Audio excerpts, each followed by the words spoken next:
Olá pessoal, tudo bem com vocês? Hoje, domingão aí, ó. A água amanheceu limpinha. Vou mostrar um pouco a minha tilápia pra vocês aí.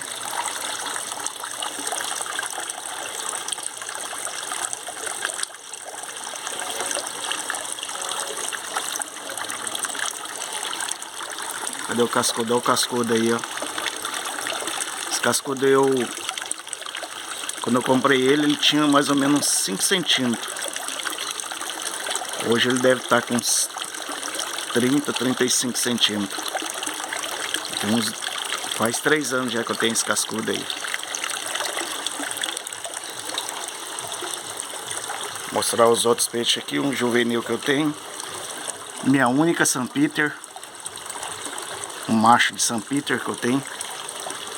E esse aqui, alguns juvenil que tem aí. Tem um King e uma carpinha.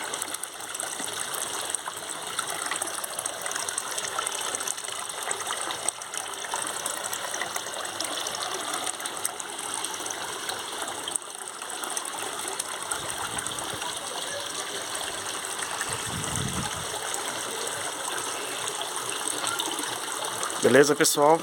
Vídeo curto aí só para mostrar um pouco minha tilápia. Fica com Deus e até o próximo vídeo.